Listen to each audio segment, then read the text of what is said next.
The North Country is very top-heavy, demographically speaking. We have an aging population, more seniors relative to young people than much of the country.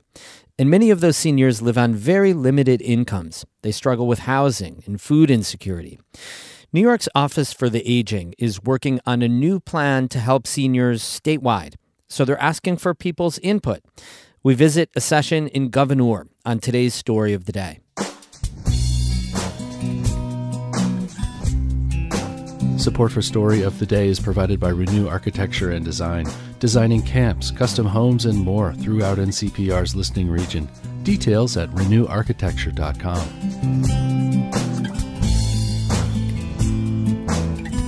Hey, I'm David Sommerstein. It's Tuesday, June 20th. First up, a new hotel opened in the eastern Adirondacks last week.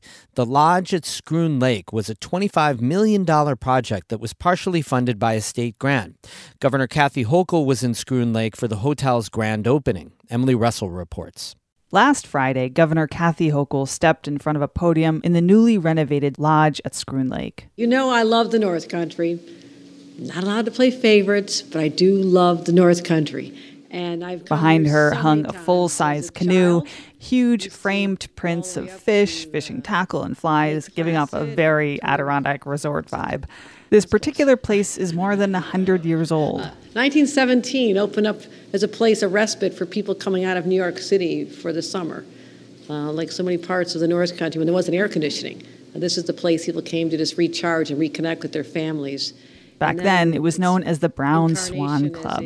Then in the 1950s, it became the Word of Life Lodge, a religious-based resort and conference center. The lodge closed during the pandemic and sat empty for the last few years. Then it went on the market. One day, woke up, my wife looked at me and said, "We have an opportunity up in Schroon Lake. You got to go up and take a look at it." That's Saratoga Springs developer Sonny Bonaccio. I said, "Honey, I'm busy for the next 4 days." Of course, I was up at Schroon Lake the very next morning at 8 a.m. Bonaccio and his wife bought the former lodge for $4.2 million. He and their other business partners poured millions more into the project over the last year. They also secured a $4.1 million state grant through the Upstate Revitalization Initiative.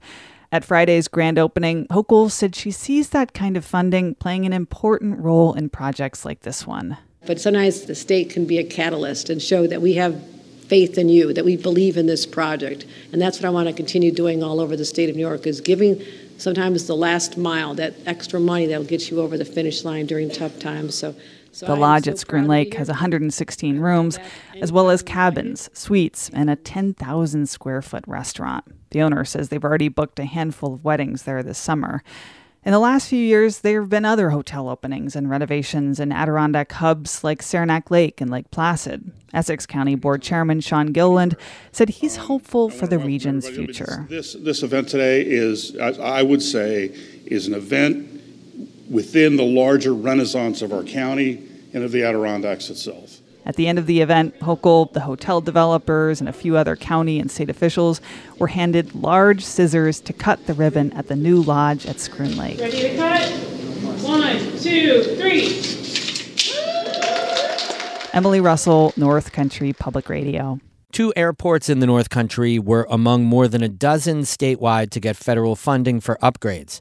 The airports in Messina and Malone received the money through the Airport Improvement Program. Messina was awarded nearly $1 million to update its runway, including the lighting on the taxiway.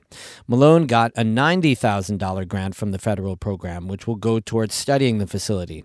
In recent years, the airports in Plattsburgh, Ogdensburg, Watertown, Potsdam, and Messina have all received federal funding for improvements.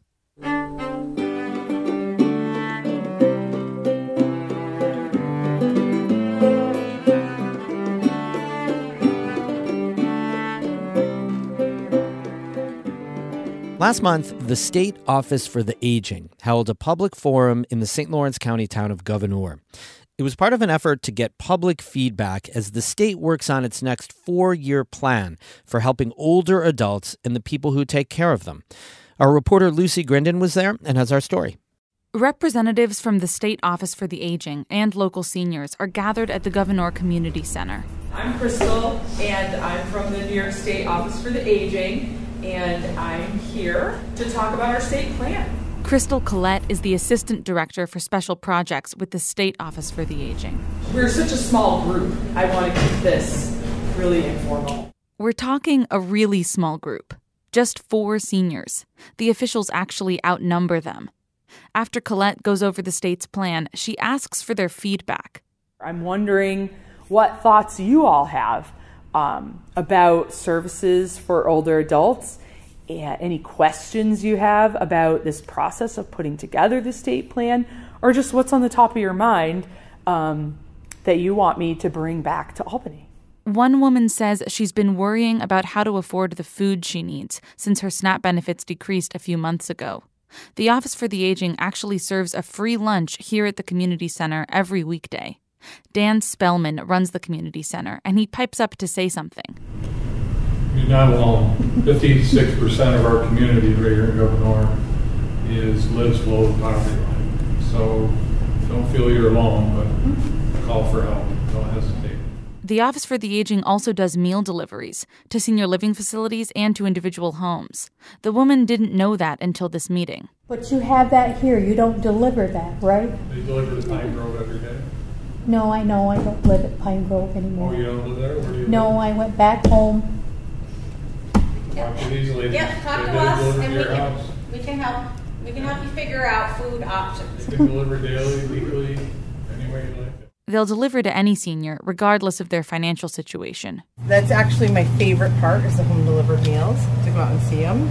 That's Danielle Durant. She's the nutrition program manager for the St. Lawrence County Office for the Aging. It gives you a good idea of the food insecurities that we have, because that might be their only meal that they get all day. A lot of seniors in St. Lawrence County, many of whom live on fixed Social Security incomes, rely on the Office of the Aging for food. Altogether in St. Lawrence County, about 15% of the population lives below the poverty line. Our priority is making sure that they're getting that nutritious meal to stay at home, stay at the hospital, age in place. Durant coordinates about 120 to 130 meal deliveries a day, as well as the in-person lunches served here in Gouverneur and at 7 other locations in St. Lawrence County. The deliveries are crucial. A lot of older adults in the North Country struggle to get around because of limited public transportation options. For seniors who don't have cars, the solution is often a patchwork of family members and friends who can drive them places. In fact, even though the lunches here are free, Spellman says they're not very well attended. The people who come here for lunch, getting food is free. When I ask him how the lunch regulars do get here, he mentions a guy named Donnie with a blue car who picks up friends and gives them a ride. The older population can also be hard to reach because of a lack of tech savvy. One of the seniors brings up that issue. I know a lot of seniors that either don't have a computer or they use it to play Pac-Man. And that might be some of the problem. Without the internet or a car, a lot of people can't access the help that's there for them because they simply don't know it's available. Spellman, who runs the community center, and the Office for the Aging representatives make a point of telling the seniors to bring their friends to lunch and to call the Office for the Aging if they need help. The local office's number is 315-386-4730. The state office's 4-year plan for supporting older adults will be finalized by the beginning of August. Lucy Grindon, North Country Public Radio. We have more news all the time on our website, ncpr.org. The best way to stay up to date on regional news is to subscribe to the Story of the Day podcast. That way, it shows up automatically and for free on your device of choice, and you can listen when you want without missing a single episode. And with the episodes already downloaded, get this, you can listen on those long cell coverage list drives through the Adirondacks.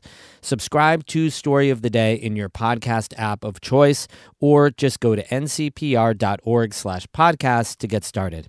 Music today by Alan Dunham of South Glens Falls and the Caramello Trio of Potsdam. I'm David Summerstein, North Country Public Radio.